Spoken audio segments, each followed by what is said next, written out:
Hi, Hey, Rose.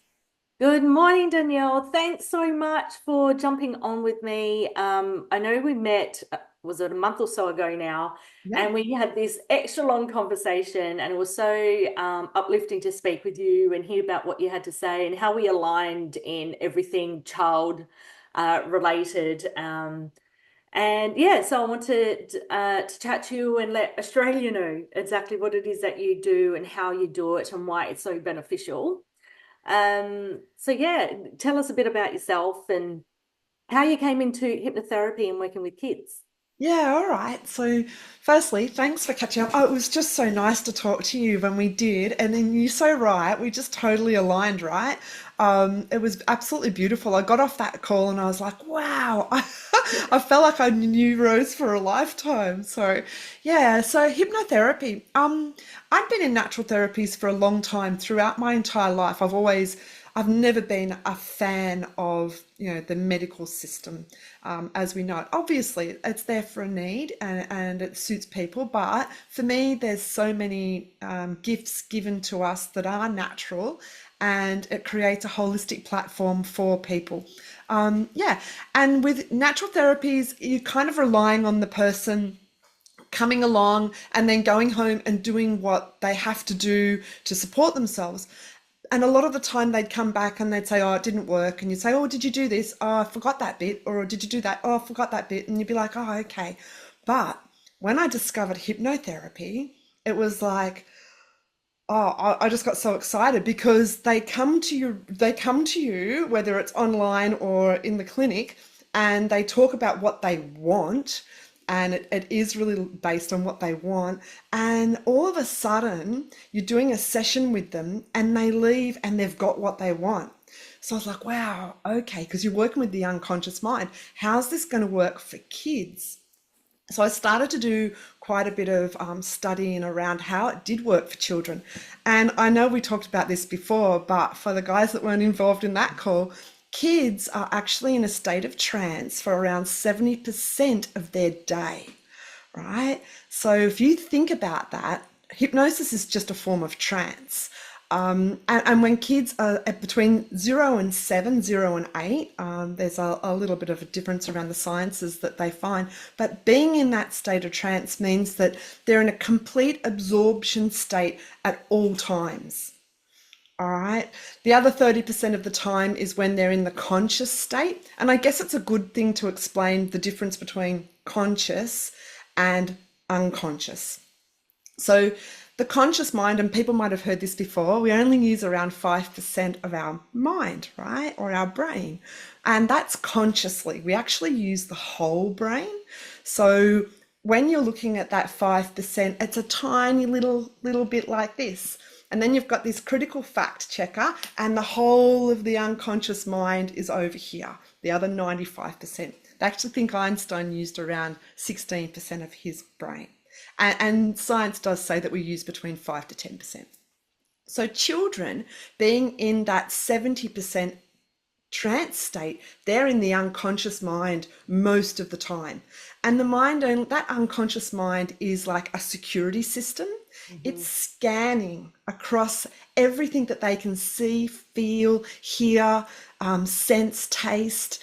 All of those skill sets that we have, and that's scanning to try and keep them safe and keep them happy. So the first 0 to 7 years is where we set up our security system for the rest of our life. It's the program, that Mhm. security network program for the rest of our life. And if we have things that happen in that time frame that are yelling or these things that trigger a response in that fight, flight, freeze, fawn, reptilian response, then that unconscious state of mind takes a security system and it creates a response that keeps that child safe and happy.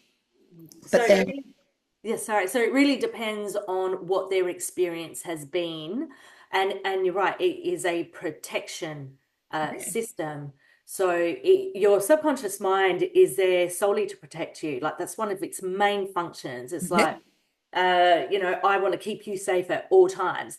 And I suppose it's like when we're when we're driving home, and then sometimes we get home and we're like, I don't even remember the drive here. Like I was so deep in thought that I can't even remember how I got here.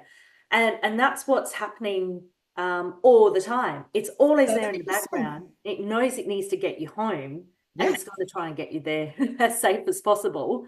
Um, yeah, so it's really important in those first 0 to 8 years, like you said, we're forming their personality, we're forming their behaviors based on the experiences that they're having.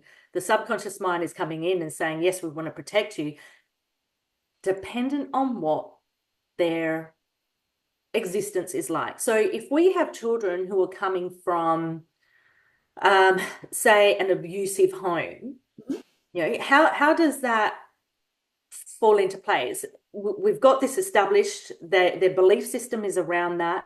They've got these protective behaviors. So if they're coming in with trauma, how do you assist a child? Okay, so kids are amazing because they are in that state, even as they start to develop older, right? They start to emotionally stack. So whatever that security system response was at that time, and it might have been, and it's a mind-body connection. The body is the first feeling point. It's not the mind. The body has to feel it all first, and then the mind assists in how it's going to respond. So then what happens is they start to stack. So with hypnosis, what we're actually doing is we're reprogramming that response.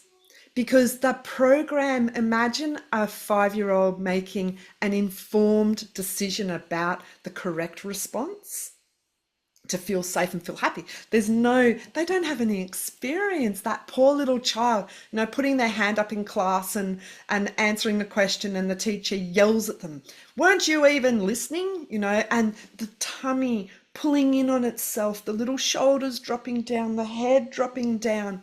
That child, just in that experience, may never have the capability of feeling confident when they have to face people, especially authoritarians. So they may become people pleasers. So in an abusive situation, that child is more likely to have what we call a fawn response, where they just go along with whatever people tell them to do. And we've got to change that program and have them start to heal and set boundaries as they grow older that are healthy, safe boundaries for them. Not the old boundaries of just taking it, thinking that it was their fault. That's a huge thing. They think that it was their fault that it happened to them. And in different types of trauma, if you want it's a funny thing because little children always think that it was their fault. Parents divorcing was their fault. Being and just I do put up a trigger warning here, being touched inappropriately was their fault. Everything was their fault, and it's not their fault at all. They're a tiny little innocent soul, mind, body, and Mhm. spirit, pure in design. Yeah. And so Yeah, and that's what we want to aim for, right? I mean, that's the whole reason I think that we all get into this space is because, children are so pure and innocent, and it's the molding that happens around them that drives, where they go to. And then they get in trouble or they don't fit in or something happens. It's like, well, hang on, that was based on their experience. And we need to rectify that and go, okay, well, how can we ensure that you feel comfortable with who you are rather than taking on this belief that doesn't serve you well? yeah, and I think it's important to remember for parents too, don't be hard on yourselves because you were that child, right? Hmm. You have come from that exact same foundation.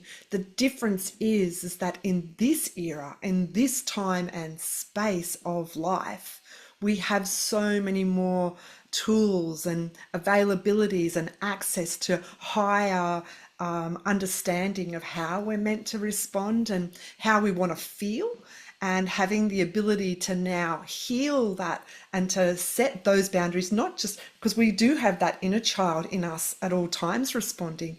So don't think you've done a bad job just know that from this moment forward, you can change how you frame your words, change how you frame your actions for your child, because you really want to be building that self-confidence and that self-esteem and reducing any stress or anxiety and enhancing, the concentration and the focus of your child to have that beautiful, healthy outlook on life.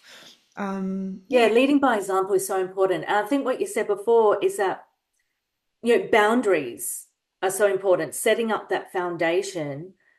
Because if we have children who have no boundary and they can go and do whatever they want, then they don't have a safe space to actually go out and experience things. And it's just open and they don't know where to go. And then that's overwhelm. And they're like, oh my gosh, there's just so much to do and so much to choose from. I don't know what I'm meant to be doing. And then there's a freak out or there's a tantrum or, they respond in some behavioral way. And then they get told off for behaving in such a way. It's like, well, hang on a second. Do we put up the boundaries? Do we give them the tools to be the best version of themselves at this now moment? Whether it's going shopping. I remember my youngest just used to scream constantly unless he was looking at me, and then he was all calm. But he used to have tantrums all the time. And, for me as a parent, that was really stressful. I remember being in the supermarket and I got to the point where I just went, I'm just going to sit here. So I'll just stand there and let him tantrum and get lots of stares from people. Um, and then he'd calm himself down and I'm like, are you done? And he'll be like, yes. And I'll be like, okay, then give him a hug. You're okay. We're all good, and then off we go. Are there any other ways that you would respond to that when a child is tantruming and going, well, obviously there's overwhelm somewhere, how would you respond to that? Yeah, definitely. And that's a great question because children are going to respond in all different ways. And there's no simple answer to that because they've learnt that is their safe way of responding. They don't have the tools to respond any other way. So being that soft, gentle, because we're going to respond to them how we feel. Get up off the ground. Mm. Don't you embarrass me. And it comes back to how we were raised and what our parents programmed into us is generally how that first response will come out. But in this higher intelligence and this higher understanding of who we want to be, a better version of ourselves and a better version of our parents, which is that's how we evolve, then being very gentle and soft. And I think your approach is a perfect approach, to be honest. I had a child that was the same. He was the most amazing kid, but there were certain situations where he'd just land on the ground and he'd just be screaming. And I do think telling them, I love you very much. When you're done, mummy's standing right here for you. Hmm. And if other people want to judge you, that's their judgment. Okay, they're just reflecting because they've probably had the same thing happen and they're not happy with how they responded to their child. So don't take that judgment on board. Yeah, and I think one of the most beautiful things, and I still remember it, he's almost 12 now, but I think it was 2 at the time, is when I did have other mothers come up to me and go, you're doing a great job. Yeah, yeah, And yeah. you really need that at that moment where you are the center of attention and you just think, okay, because it doesn't matter. I need to show him that it's okay. We don't want to add to the stress by me being stressed, and we want him to match what I'm feeling. So if I can bring myself into a state of calm so that he can bring himself into a state of calm, then everything's going to resolve a lot quicker Yeah, and I than will if we say that hadn't. a top tip is definitely to start to teach your children breath, Mm-hmm. which sounds So crazy important. because we breathe all the time, right? But Mm. and I think I said this to you before, it's the first thing we're gifted when we arrive, and it's the last thing we give back, but we never put any mindfulness to it.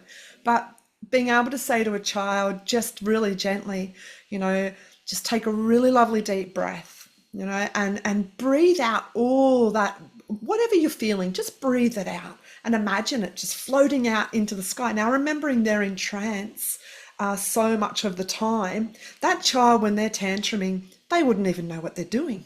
Mhm. Especially a child between 0 and 7, they're really not in that conscious state of mind to be able to access that. So take a deep breath and breathe out all those feelings, really let all that out. And when you breathe in your favorite color. What's your favorite color? And they may not hear you in that moment of a tantrum. But the more we use these types of tools and we foster that healthy mindset, then they will start to realize that they have that capability to regulate themselves and Mhm. they will hear those words. And breath works in two ways, right? So it works physically, Yeah, um, but it's also taking your mind off what the issue is because you're focusing on taking that deep breath in. And that's absolutely. where that mindfulness part comes in. Yeah, absolutely. And being able to use the kids' type of language, if they like cars, or if they like the ocean, or if they like their favorite colors pink, whatever it is, then use those the loves that they have. Use that. Them as their parents, what they like to do, what their likes are. So use that as the ability to imagine hearing the cars rushing down the street. Breathe it in as it comes. You can hear it coming. Here it comes, and it's going out now. And it's Mm, gone. So, mm. and you really want to try and keep that into a count of 4 to 5. Children have a shallower breath than us, but 4 to 5 is a great way to do it for kids, and it improves that emotional regulation. So this is all behavior based that we've been talking about. How about if we got wed bedding?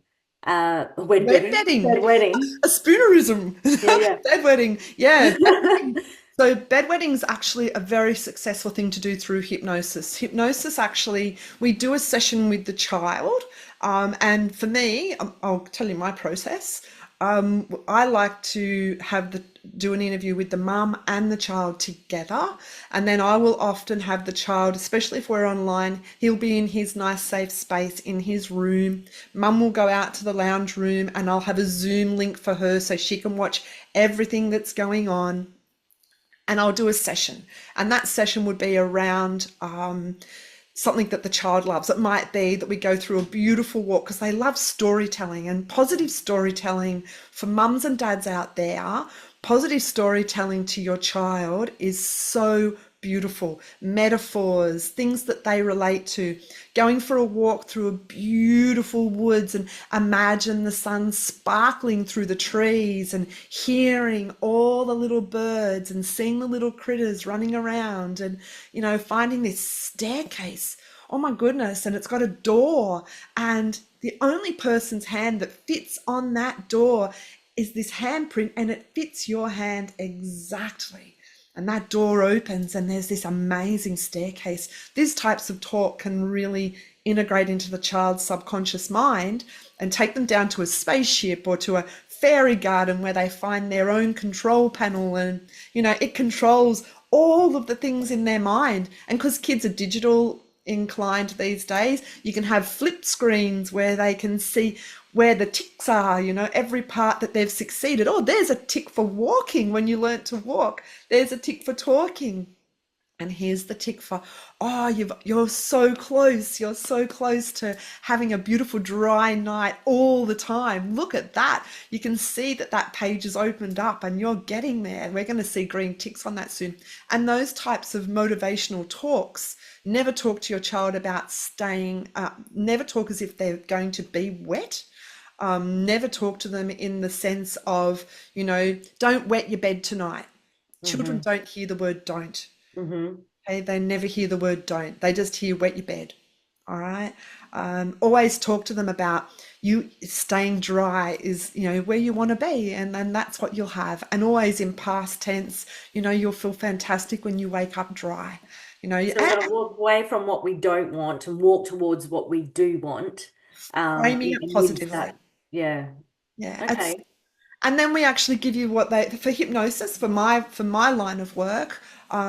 We then give the parents some training around sleep conversion talk, and then for around 14 to 28 days, depending on the child, we'll get mum and dad to take it in turns each night to wait for that child to be in a beautiful deep sleep, and then use a little anchor and talk to that child in beautiful, positive frame sets. And we all know, you've heard it said that we can learn a language while we're sleeping.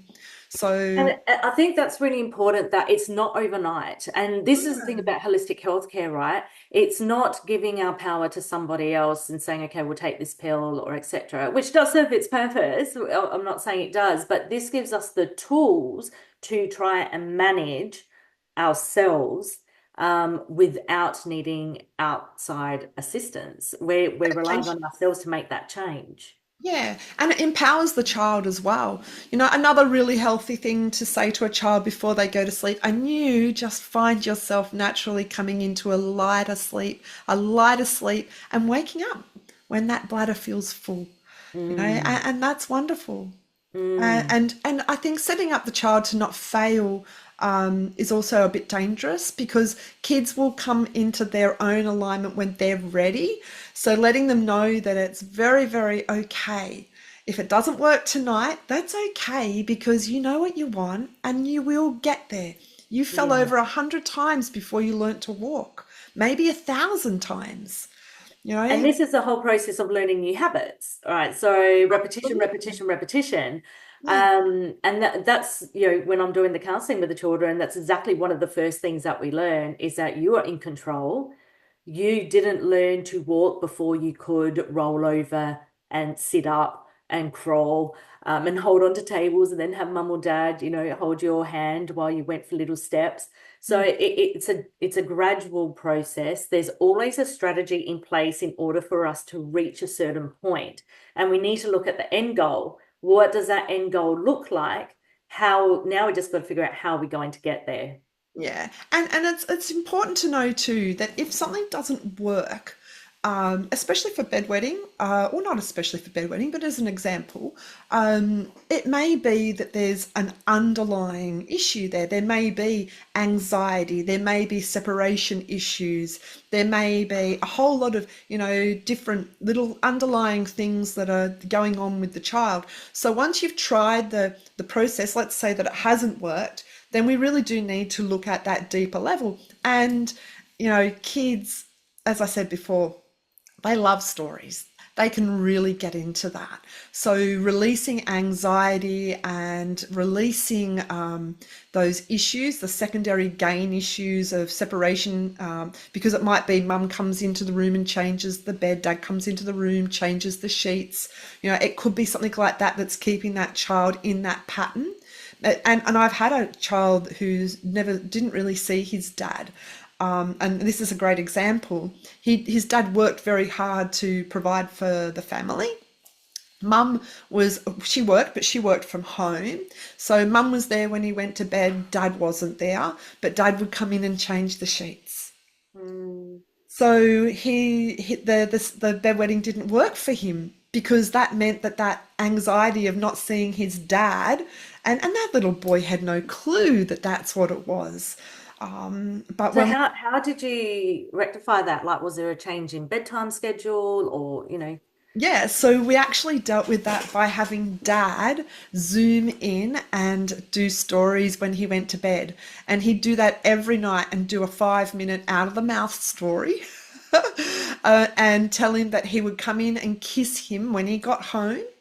And just out on his own fruition, he stopped bedwetting. So, yeah, Brilliant. yeah. And this is why what you do is so important. Um, Support, you've got I to, think, yeah, well, it's just saying like there's not a problem. There's something that we just need to address. Like there's something is missing. There is no balance, right? There is imbalance somewhere, and we need to bring it back into alignment. And that's exactly what happened in that situation. yeah, And that's just beautiful. There's nothing wrong with you. Let's no, just figure out what was missing so that we can bring it back into alignment. I think it's really important, when I say to people, I do use some hypnotherapy techniques with my practice, they're like, what? And it's important to remember that we are never um, taking over the mind or telling you something that you don't want to do. Hypnotherapy is doesn't work. all about what is it that you want and how do we train your brain? to respond to that positively. Do you want to explain that a bit further? Absolutely. And that's a really valid point because people see hypnosis as being people on stage being turned into chickens, right? Yeah. And that does happen. It's absolutely true. Don't think for one moment that that's not what that person wants to do. But the difference is that that person is an extrovert. Okay, they would go to a party and stand on a table and be a chicken. Okay, with hypnosis, you've got to want it. You can't, it's not, so if that little boy, if a little boy or little girl came to me and they were stuttering, and I said to them, what are you here for? And they said to me, I don't want to stutter anymore. And it's okay. So you don't want to stutter anymore? That's right. Okay, well, let's do that. Let's get rid of that stutter for you because that's what you want. But if a little girl said to me, I don't want to get rid of it, then I've got to then look at what that underlying cause is. So I'd move away from the stutter and because they don't want it. You can't make anybody with hypnosis do what they don't want. It's got to come from, okay, what is keeping that little girl believing that that is where she needs to be? Is it It's because like she the bedwetting, it serves a purpose. yeah, yeah, and there's that secondary gain going on somewhere, and secondary gain is quite typical with kids, and because they're so little, they don't have the tools to understand that at that emotional intelligence level, and it's up to us to do a little bit of a deeper dive around where that's come from and why that stutter's even there Mm. and work from that level. And sometimes that means sitting with the parents and doing work with the parents as well. I think that's so important, that secondary gain, because that's something that we do carry into adulthood if we don't address it. Yeah, And we put ourselves in positions where we don't want to be, but we know that the outcome might meet our expectations. So we go, oh, okay, I'm just going to do it anyway. But it harms you in the process. So absolutely. Yeah, it's not for your best intention. So to have these understandings at such a young age and to be helped through and guided and go, okay, this is what this looks like. You don't need to stutter in order to get this. yeah, yeah. Then that's an amazing life skill to get. Yeah, and it works with everything, and it works with adults as well. Like adults quite often, especially parents, we have such a high expectation of what we are expected to deliver for our children, and quite often that can lead us to put all that pressure and weight on our kids to fulfill our expectations. And sometimes we need to do the healing work for ourselves because that healing work will flow down to our children. As we change, so do others. Yeah, exactly right. And I always say to my clients, either they're adults or children, you must be first on your list. You really have to be first on your list. You've got to have that understanding that you can't give oranges to somebody if you don't have an orange tree, right? Mhm. Like, and love is the same thing. Having forgiveness and love for ourselves and giving ourselves time and having that gentleness towards ourselves ripples down to our children. Because if we show them that we love ourselves and put ourselves first, then Yeah. they'll do the same for themselves. And not from Mm. ego, because people will say, well, you can't put yourself first. And we were brought up in an era for my generation where, if you put yourself first, you were seen as being selfish. Hmm. But that is just not correct. If we put ourselves first and care for ourselves and look after ourselves, then we have the full capacity to love our children and be gentle and kind to our children and not come from that injured, programmed inner child that we were way back I then. think a good example is when we talk about friendships, like you put yourself first, because a lot of children will just accept mean behavior from others Yeah. because they want to be a part of the community. They Mm. don't want to be isolated. So, there's all these things that can come from um, putting themselves first. But Yeah. once you start talking to children about, well, what is it that a friend looks like? What does that mean to you? How would you treat a friend? and then they start to see, oh, and they see for themselves, oh, this person is not kind to me at all. Why would I allow that person to speak to me that way? Why would I want the end result for me to be sad and they're waltzing off, okay? Yeah. Why would I continue to do that to myself?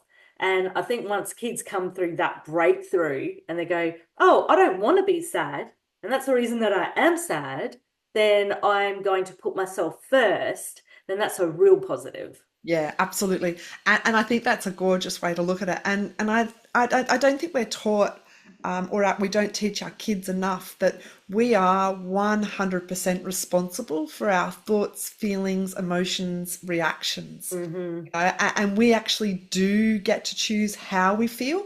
Others don't make us feel that way. That's our feelings inside of us feeling that way. Hmm. So it's not up to others to make us happy. It's up to us to make us happy. And it's a hard Yeah. lesson, even as adults. A lot of adults haven't learnt that to this point in time. Yes. But The we are, happiness is within is absolutely true. It's 100% accurate. Whether, if it's with your partner and you're unhappy, well, he doesn't make me happy. It's like, well, is that his job? Is that his expectation? Does he know that that's his job? Have yeah, you told him that his worth is solely based on making you happy? yeah. Because that's a lot of pressure to put on And another are person. you gonna make him happy? Are you Yeah. making him happy? If that's what you want, are you making him happy? Because maybe it's not about that. Maybe it's about you finding what makes you happy, him finding what makes him happy, and then living a happy existence together. Hmm. It's Yeah, absolutely. And that's coming back to the community again, isn't it? Because when we all find ourselves, when we all have the tools, when we all respect ourselves enough, then that filters out and it just creates a beautiful environment. And this is something that, Holistic Kids is all about, is let's find that community. Let's start learning these tools. Let's start applying them as we grow. Our children will see that development. They'll grow into that shadow and then excel us again. yeah. So it's really what we want to aim for. Yeah, I'm right there with you. Yeah, I believe that if we can give that to our children, our grandchildren, our great grandchildren, then imagine what they will look like when they're our age. Yeah, we can change a generation. That's the whole Yeah, point. All right. We yeah. can really get in there and make a difference. Look, this was so interesting. Thank you for sharing. I know we covered quite a few topics there. But Around. it's so helpful, and I hope people really resonate with what you chat about today and find it useful. Oh, And Rose, I'm sure that we'll chat again yeah, about some other things. definitely. Yeah. Yeah, we didn't even really get into it, did we? I mean, we No. got into a lot, but there's just it's just an endless topic because that they are priceless. Our kids Yeah. are priceless. And it Yeah. really is our responsibility to help ourselves so that we can help them. I'm truly heart-centered about that. Yeah. Bless. Beautiful. Thank you so much for your time. And yeah, I look forward to putting this up and seeing how people respond. Fantastic. Thanks, Rose. Thanks heaps for Excellent. your time. It's so lovely to connect.